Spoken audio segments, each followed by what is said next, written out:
கலந்து கொண்டால்தான் நமக்கும் சிறப்பு, நடத்தக்கூடிய கர்த்தர்களுக்கும் சிறப்பு. ஒரே ஒரு சின்ன மட்டும் சொல்றேன். இந்த புஷ்கர அம்சம் நிறைய பேர் பேசுறாங்க. புஷ்கர அம்சம் 20 நட்சத்திரம் இருக்குது. கேது நட்சத்திரம் கிடையாது, செவ்வாய் நட்சத்திரம் கிடையாது, புத நட்சத்திரம் கிடையாது. சுக்கிர நட்சத்திரம் உண்டு, சூரிய நட்சத்திரம் உண்டு, சந்திர நட்சத்திரம் உண்டு, ராகு நட்சத்திரம் உண்டு, குரு நட்சத்திரம் உண்டு, சனீஸ்வர நட்சத்திரம் உண்டு. ஆனா உண்டு. ஆனா இருந்தாலும் எல்லா நட்சத்திரமும் வேலை செய்யுமானா நிச்சயமாக செய்யாது. ஆனா இப்ப சுக்கிர நட்சத்திரம் எடுத்துக்கங்க, 2வது நட்சத்திரம். அது எங்கெல்லாம் இருக்குது? மேசத்துல, சிம்மத்துல, தனுசுல. ஆனா நிறைய பேச முடியாது. ஒரே ஒரு கருத்து சொல்ற சுக்கிரன் மட்டும்.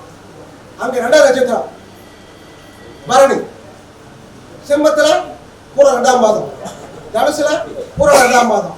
ஆனா 2ஆ வந்தாலும் அங்க என்ன நடக்குதுன்னு கேட்டீங்கன்னா, ஏற்கனவே கேது நட்சத்திரம் 4ஆம் பாதம், 4 பாதம் இருக்கு.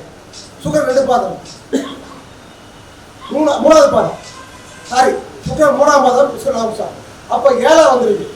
7ஆ வந்து நிறைய பேர் சொல்றாங்க, சொன்னாங்க நிறைய பேர். சுக்கிரன் வந்து சுக்கிர திசையில் நல்லது நடக்கும். நிச்சயமா நடக்கவே நடக்காது. 3ஆம் பாதத்துல பிறந்தீங்கன்னா யாராவது செக் பண்ணி கேட்க, அவர் புஷ்கர அம்சம் வந்திருந்தாங்கன்னா அது என்ன பண்ணுது? 3 + 4 7. 7 என்பது தாரின் அடிப்படையில் வதைத்தாரு. நிச்சயமாக எங்கேயாவது போய் வச்சு கொள்ளும், சிக்க வைக்கும். இது ஒன்னே ஒன்று சொல்லிக்கிறேன். அடுத்த மீட்டிங்ல எனக்கு வந்து பேச வாய்ப்பளித்தால் இதை பற்றி விளக்கறிக்காக ஒவ்வொரு நட்சத்திரமும் ஒரு கிரகமும் எப்படி வாசிக்கிறது தெரிந்து அது அந்த தசாபுத்தி காலங்களில் நிச்சயமா எடுப்பாளைய என்பது இந்த பால்வர வேண்டும். பேச வாய்ப்பு நன்றி.